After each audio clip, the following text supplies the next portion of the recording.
Hi all friends, welcome to MTM political talk. ഇത് നമ്മൾ വീണ്ടും സ്വർണത്തിന്റെ വിലയിൽ തന്നെയാണ് ചർച്ച ചെയ്യുന്നത്. സ്വർണവില കേരളത്തെ സംബന്ധിച്ച്, കേരള മാർക്കറ്റിനെ സംബന്ധിച്ച് സർവകാല റെക്കോർഡിലെത്തിയിരിക്കുകയാണ്.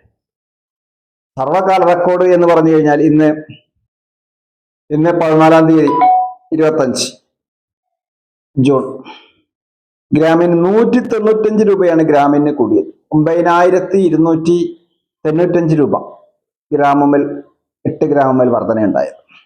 പവന് 1560 രൂപ 8 ഗ്രാമിന് കൂടി.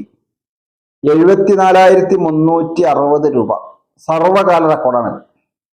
ഇതുവരെ രേഖപ്പെടുത്തിയതിൽ വെച്ച് ഏറ്റവും വലിയ റെക്കോർഡാണ് ഇന്ന് നമ്മൾ സ്വർണത്തെ മാർക്കറ്റിൽ വിപണനം നടക്കുന്നത്. സംസ്ഥാനത്ത് സ്വർണ്ണവില സർവകാല റെക്കോർഡിലെത്തി എന്ന് എല്ലാ വാർത്താ, അച്ചടി, ശ്രവ്യ, ദൃശ്യ മാധ്യമങ്ങളും റിപ്പോർട്ട് ചെയ്യുകയാണ്. 74,360 രൂപ എന്ന് പറഞ്ഞാൽ കേരളത്തെ സംബന്ധിച്ച്, കേരള മാർക്കറ്റിനെ സംബന്ധിച്ച് ഇതുവരെ ഇല്ലാത്ത വിലയാണ്. സർവകാല റെക്കോർഡാണ്. കഴിഞ്ഞ ഏപ്രിൽ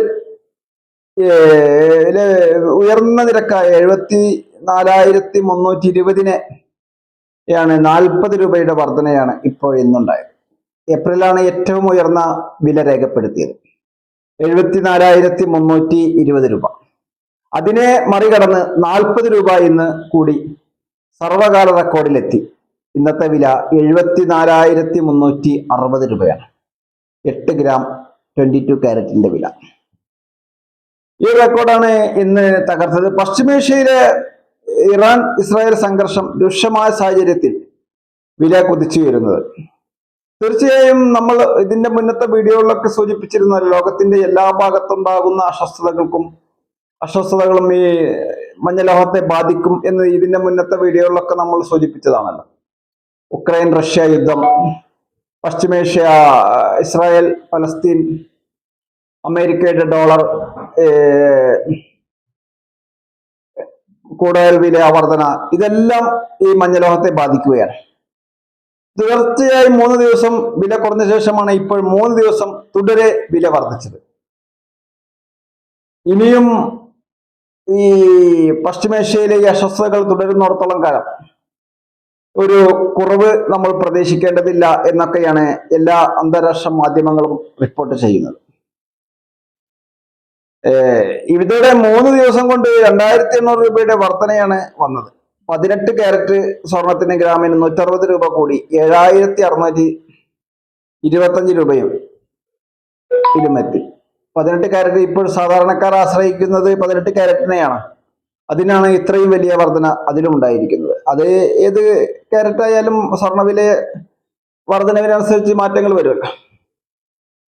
അപ്പോൾ പറഞ്ഞു വരുന്നത്, ഇനിയിപ്പോൾ അടുത്ത ദിവസങ്ങളിൽ സ്വർണ്ണവില കുറയുവാൻ സാധ്യത വളരെ കുറവാണ് എന്നാണ് അതുമായി ബന്ധപ്പെട്ട മാർക്കറ്റുമായി നിരീക്ഷിക്കുന്നവരൊക്കെ സൂചിപ്പിക്കുന്നത്. കാരണം അസ്വസ്ഥതകൾ നിറഞ്ഞ ഒരു അന്തരീക്ഷത്തിലൂടെയാണല്ലോ ഇപ്പോൾ നമ്മുടെ ലോകം മുഴുവൻ കടന്നു പോകുന്നത്. കാരണം ഇസ്രായേൽ ഇറാൻ സംഘർഷം എന്ന് പറഞ്ഞു കഴിഞ്ഞാൽ അതൊരു അസ്വസ്ഥത നിറക്കുന്ന ഒന്നാണ്. അതുകൊണ്ട് തന്നെ ഇനിയുള്ള ദിവസങ്ങളിൽ സ്വർണ്ണവിലയിൽ കുറവ് ഉടനെ പ്രതീക്ഷിക്കേണ്ടതില്ല എന്നൊക്കെയാണ് അന്താരാഷ്ട്ര മാർക്കറ്റ് നിരീക്ഷിക്കുന്ന വിദഗ്ധരൊക്കെ അഭിപ്രായപ്പെടുന്നത്. ഇപ്പോൾ ഇന്ന് സർവകാല റെക്കോർഡും തിരുത്തി 40 രൂപയുടെ വർധനയോടെ മുന്നേറിക്കൊണ്ടിരിക്കുകയാണ്. തുടർന്നുള്ള ദിവസങ്ങൾ, നാളെ അവധിയായതിനാൽ തിങ്കളാഴ്ച ഇനി വില ഉയരും എന്ന് തന്നെയാണ് ഇപ്പോഴുള്ള വാർത്തകളിൽ നിന്നൊക്കെ മനസ്സിലാക്കുന്നത്. ചെറിയ കുറവ് വന്നാൽ പോലും അത് താൽക്കാലിക നേരത്തേക്ക് മാത്രമായിരിക്കും. വില ഉയരുക തന്നെ ചെയ്യും എന്നാണ് അന്താരാഷ്ട്ര മാധ്യമങ്ങളൊക്കെ റിപ്പോർട്ട് ചെയ്യുന്നത്. തീർച്ചയായും ഇസ്രായേൽ ഇറാൻ സംഘർഷം ഒരു പുതിയ വഴിത്തിരിയിലെത്തിയിരിക്കുകയാണല്ലോ. ഇതുവരെ അതിനൊരു മധ്യസ്ഥ വഹിക്കുവാനോ അതുമായി ബന്ധപ്പെട്ട ചർച്ച നടത്തുവാനോ ഒരു രാജ്യവും തയ്യാറാവാത്ത നിലക്ക് എല്ലാവരും അതിൽ വിഷമം പ്രകടിപ്പിക്കുന്നുണ്ട് എങ്കിലും അതിനു വേണ്ട ഒരു ഒത്തുതീർപ്പ് വ്യവസ്ഥയിലേക്ക് ഒരു രാജ്യങ്ങളും ഇതുവരെ എത്തിയിട്ടില്ല. ഒരു രാജ്യങ്ങളും അതിന് മധ്യസ്ഥത വഹിക്കുന്നതിന് വേണ്ടിയോ ഇസ്രായേൽ ഇറാൻ സംഘർഷം ലഘൂകരിക്കുന്നതിന് വേണ്ടിയോ ഇതുവരെ തയ്യാറായിട്ടില്ല.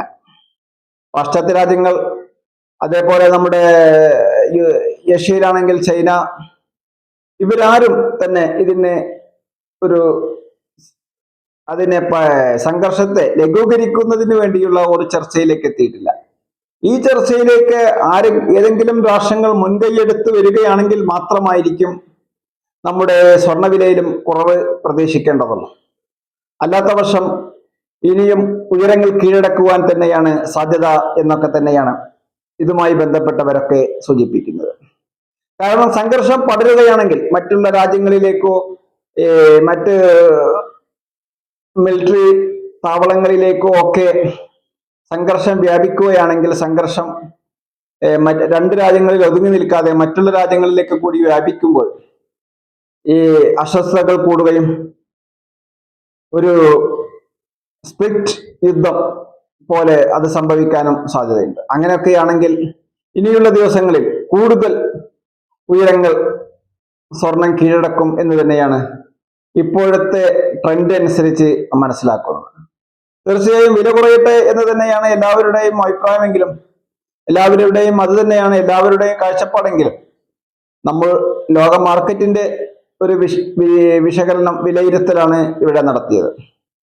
ലോക മാർക്കറ്റിൽ ഈ അസ്വസ്ഥതകൾ നിറഞ്ഞ ഈ അന്തരീക്ഷത്തിൽ തീർച്ചയായും വില താഴോട്ട് വരുവാൻ യാതൊരു സാധ്യതയും ഇനിയുള്ള ദിവസങ്ങളിൽ ഉണ്ടാവാൻ സാധ്യതയില്ല. ഈ സംഘർഷങ്ങൾ ലഘൂകരിക്കുകയാണെങ്കിൽ മാത്രമാണ് അവിടെ നിന്ന് താഴോട്ട് സ്വർണം പോവുകയുള്ളൂ എന്ന് തന്നെയാണ് മനസ്സിലാക്കുന്നത്.